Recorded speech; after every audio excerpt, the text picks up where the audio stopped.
Здравейте, приятели! Вие сте с новия епизод на Учениците питат. Днес ще говорим за един от най-обичаните празници – Рождество Христово, или както всички го наричаме – Коледа.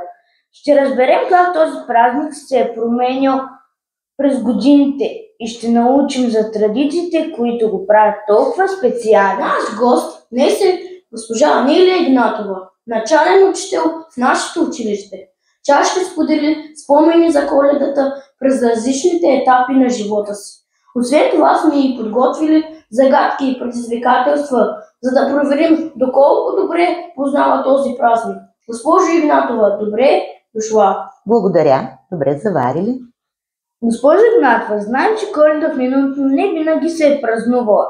Как беше това през вашето детство? Усещахте ли все пак празничния дух? Когато аз бях дете, нямаше Коледа. Празнувахме само Нова година, посрещахме Нова година. И на Нова година наистина украсявахме елха. В фоето на нашето училище имаше голяма елха и там празнувахме, но посрещахме само Нова година. Коледа нямаше за нас. И чакахме да дойде дядо Мраз да ни донесе подаръци. По времето, когато сте била дете, зимите са били по-снежни, нали? Обичахте ли да си играете в снега? Кои игри или традиции свързахте с тези моменти? По мое време, когато аз бях дете, имаше много сняг. Даже не можете да си представите.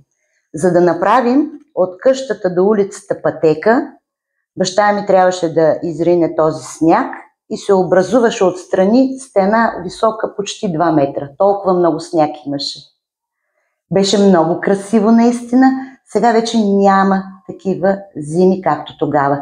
И тогава снегът валеше тихичко, кротичко и беше много красиво. Нямаше такива бури, навявания. И много обичахме да играем през зимата на снега. Тогава, когато аз бях малка, си спомням, обичахме да се пързаляме с шейни и с ски. Ските ги правиха от дъски на бъчва. Да, ръчно изработени, както и шейните. И много се пързаляхме и на найлони. Сядахме на найлоновия чувал и с него се пързаляхме. Но тогава наистина имаше много сняг. А какви подаръци бяха популярни тогава? Имаше ли подарък, който сте чакал с особено нетърпение? Да, запомнила съм един подарък. Бях малка, може би, още не ходих на училище, да съм била 5-6 годишна. Много харесах една кукла, която се казваше Елвира. Още я помня тази кукла, защото я запазих и моята дъщеря, когато беше малка, играеше с нея. Куклата съм я запомнила, защото беше с руси кадрици и с мигащи очи. Тогава нямаше такова разнообразие на играчки, както сега. Но тази кукла я помня, защото я пазих дълги години. Този подарък така най-добре съм запомнила. Още много обичах да ми подаряват книги. Но това се правеше, само подаряваха ни подаръци за Нова година. Обаче пък, за сметка на това, Коледа нямаше, но пък празнувахме сурваки. Сурвакането е на 1 януари и тогава на село, значи като дете аз съм израснала на село, ходихме от къща на къща и стопаните ни даряваха с парички, даваха ни турбички с лакомства и плодове. Докато сега децата малките ходят да сурвакат, но сурвакат само баба и дядо и най-близките. Докато тогава ходихме да сурвакаме всички в цялото село. Сега сме ви подготвили една загадка. На Коледа го слагаме на видно място в стаята. Обличаме го в блестящи дрехи, а той винаги пази върха си за най-важния аксесуар. Що е то? Предполагам, че е коледното дърво. Елхата. Точно така. А какво беше най-вълнуващото за вас като дете по време на празниците? Играхте ли на някакви специални игри с приятелите си? Нямам спомен за специални игри, които сме играли по Нова година, но на Нова година се събираха не само най-близките. Моите родители са учители и аз съм запомнила на село се събираха, почти цялото село хората се събираха и децата също, но когато вече бяхме по-големи, празнувахме заедно с нашите родители и оставахме до късно, даже и след полунощ. Докато като бях малка, съвсем малка, си спомням, че оставах вкъщи с брат си, моите родители отиваха да празнуват, а те викаха една по-голяма ученичка Какичка, която да стои при нас и да ни пази в новогодишната вечер. Това съм запомнила като съвсем малка. С годините Коледа се променя. Какво за вас означава коледен дух? Как го усещате в ежедневието си, когато празникът наближава?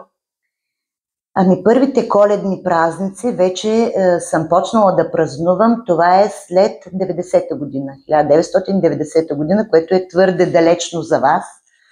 Тогава започнаха да се празнуват коледите.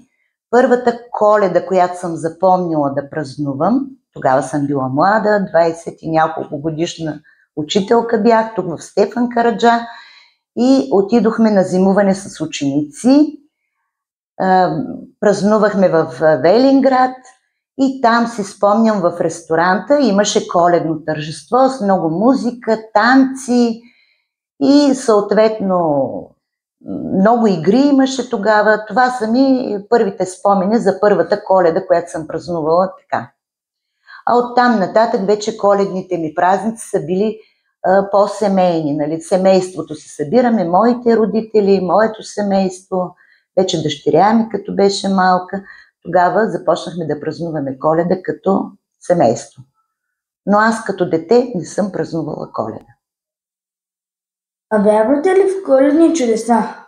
Можете ли да споделите някоя история, която доказва, че те съществуват? Вярвам в коледните чудеса. Човек трябва да вярва във всякакви чудеса. За конкретно коледно чудо не мога да се сетя, защото винаги празниците ми са били споделени, много хубави. Обикновено човек вярва в някакви чудеса, когато е изправен пред някакво препятствие и иска да се случи най-хубавото, да дойде най-хубавото. Аз съм имала късмета до сега за празниците винаги да съм в добро настроение, в отлично здраве и аз и моите близки. Нека проверим доколко познавате коледните традиции с едно предизвикателство. Ще ви опишем традиция, а вие трябва да познаете за коя страна е. В тази страна остават обувки край камината, за да бъдат напълнени с подаръци. Ами деца, много ме затруднихте с този въпрос. Ще искам малко помощ. Тази държава в Европа ли се намира? Да. Благодаря. Сега да помислим коя държава може да посреща по този начин, да има такъв обичай. Понеже мечтата ми е да отида и да видя Айфеловата кула, залагам на Франция. Правилен отговор. Благодаря. Точно така. Какво ви носи най-голямо удоволствие от празнуването на Коледа?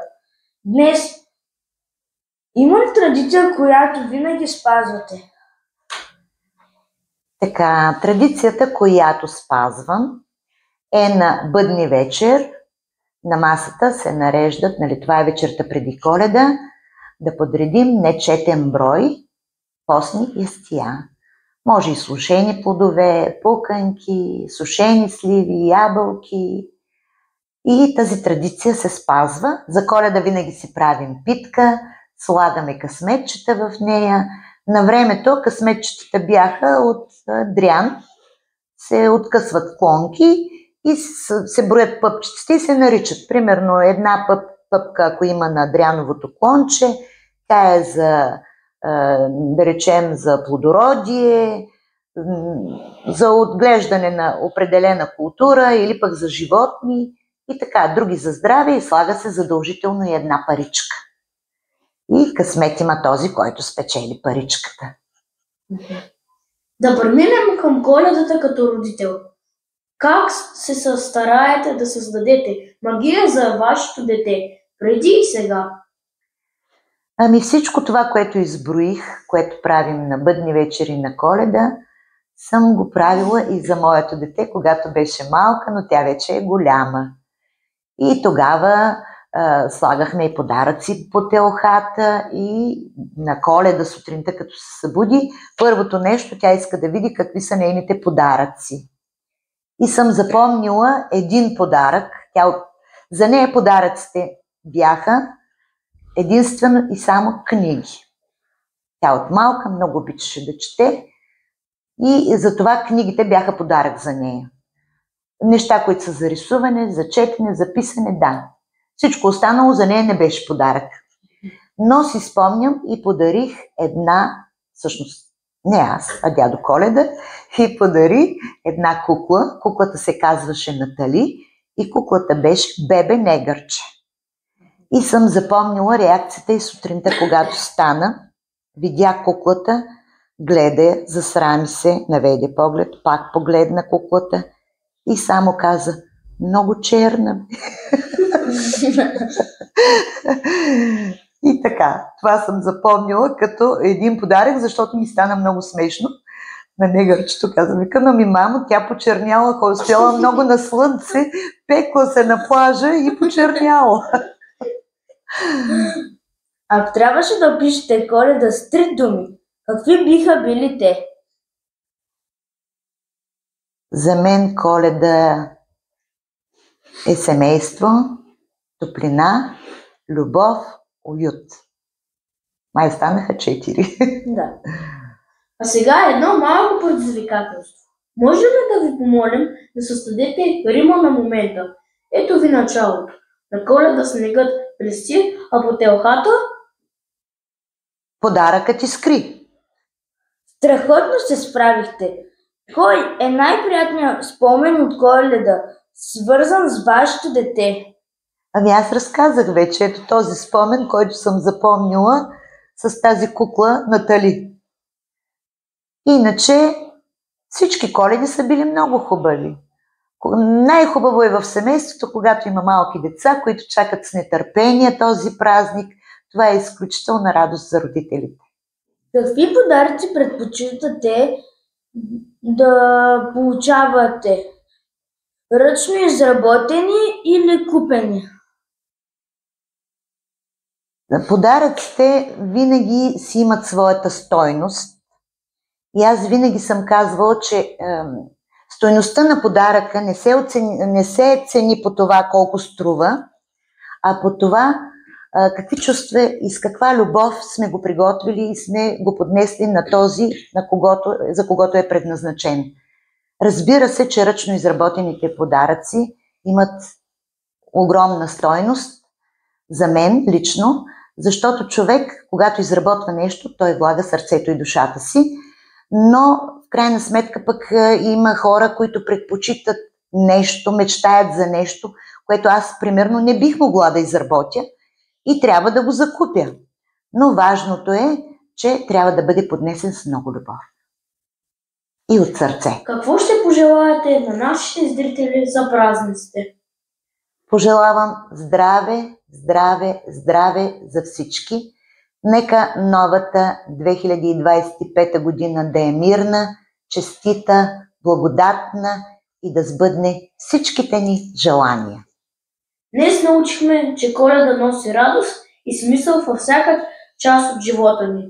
За децата тя е изпълнена с магия, а за възрастните с отговорността да поддържат празничния дух жив. А какво е Коледа за вас, приятели? Как празнувате този ден със семействата си?